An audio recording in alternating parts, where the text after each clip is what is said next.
Hello and welcome to Freedom Watch, your daily dose of raw liberty online at foxnews.com/Freedom Watch. I'm Judge Andrew Napolitano here defending freedom, defending your natural rights, and defending your right to have a government that stays within the confines of the Constitution.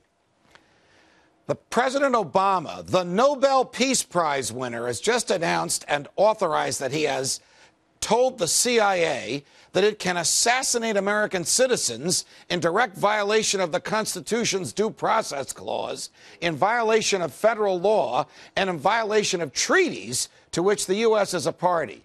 The Due Process Clause to the Constitution states that no person, whether they're overseas or in the U.S., may be deprived of life, liberty, or property by the government without due process of law, which means a jury trial.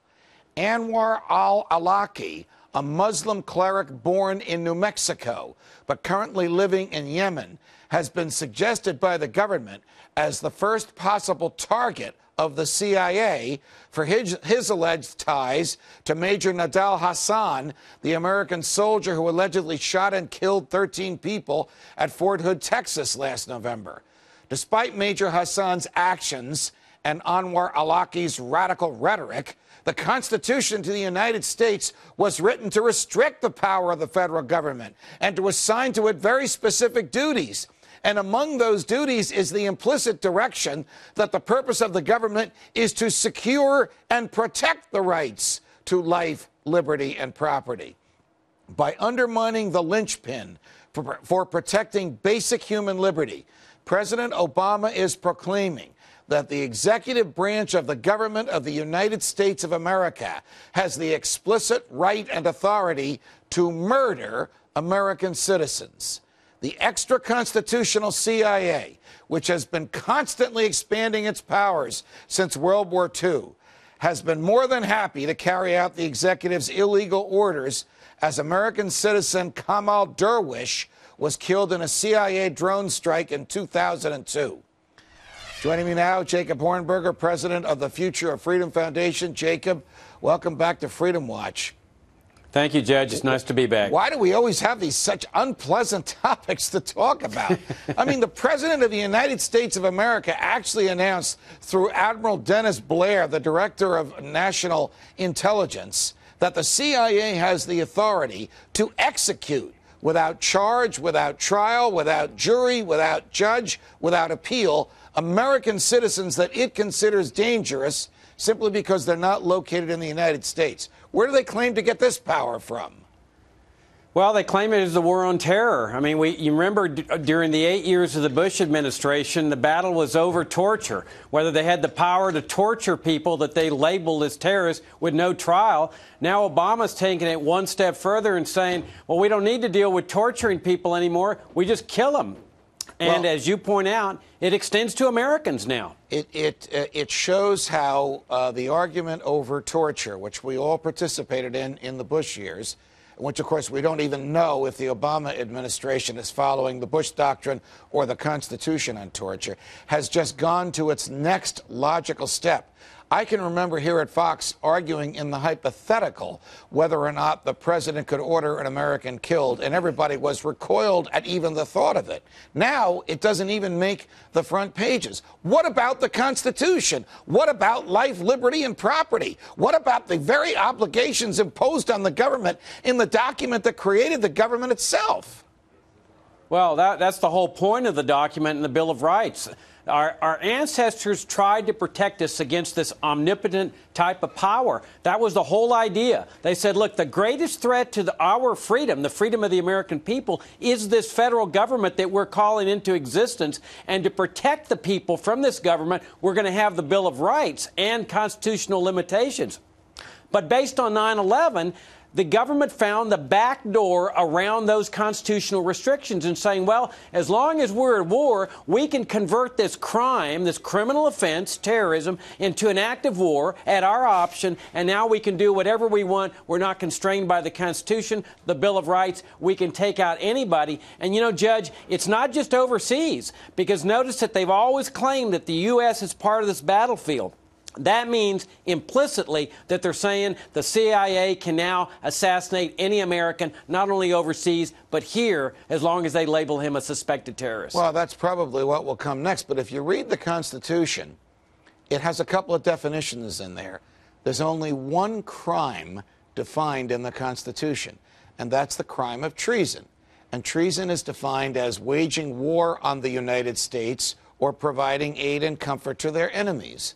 So even if the government were to argue that this Muslim cleric born in New Mexico was waging war on the United States, the Constitution says for an American to do that, that's a crime. And he is entitled to be indicted by a grand jury, and there have to be 2 eyewitnesses to the same overt act before he can be convicted. And the reason all of that is in the Constitution is because going back to Henry VIII, treason was the favorite crime of the British monarchs when they wanted to get rid of a political opponent. Now, didn't the president and didn't everybody who works for the CIA swear an oath to uphold the Constitution, which would include the definition of treason, which would include the requirement of 2 witnesses to the same overt act, which would include the government may not take away your life, liberty, or property without a jury trial? Well, they may take that oath, but we all know how they feel about the Constitution and the Bill of Rights. After all, let's not forget that they set up their camp in Cuba for the precise purpose of making it a Constitution-free zone, where the Constitution would not apply and they wouldn't have the interference with the federal courts. But you point out, Judge, there's no trial here. There's no judicial determination. It's some bureaucrat or team of bureaucrats that says, we have determined that that guy is guilty of terrorism, therefore we have a right to kill him. And what are we supposed to do about it? I mean, what political suasion is there for people who leave the United States and go overseas and agitate to commit crimes of terror? I mean, can we just isolate? There he is. Can we just say that because of what we think he said to somebody in a foreign country, he's lost his right to life and American agents can just kill him? And if you argue in favor of his right to life, well, what political audience is there for that? Well, we all know that their definition of terrorism in every government, every dictatorial regime, inevitably starts going to the area of people who criticize what the government's doing, arguing against it, arguing against the immorality. Ultimately, they start seeing those people as the enemy, people that need to be taken out. I mean, this power is the power that the Chinese communists wield, that the Soviet communists wielded, that they wield in Burma, North Korea. That's now a core feature of the U.S. government. That's not what this country is supposed to be all about, Judge, as you well know. Neither you nor I hesitated to criticize the Bush administration when it was engaging in torture, when it was engaging in spying without warrants, when it pushed through the Patriot Act, which authorizes federal agents to write their own search warrants. There was a huge outcry over all of those things: torture, NSA spying, self-written search warrants. Why isn't there a hue and cry in the media today over the Obama administration claiming it can summarily execute Americans that it thinks have helped terrorists in foreign countries? Not that it has proven to a jury, but that it thinks it has helped Americans, attacked Americans in foreign countries. Well, all too often, the media has become the mouthpiece for the administration, regardless of which administration is in power.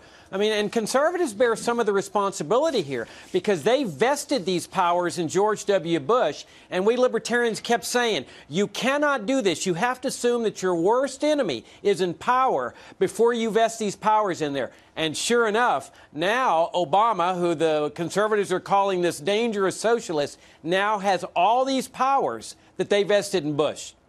Jacob Hornberger, always a pleasure, no matter what we're talking about. Thanks for joining us on Freedom Watch. Thank you, Judge.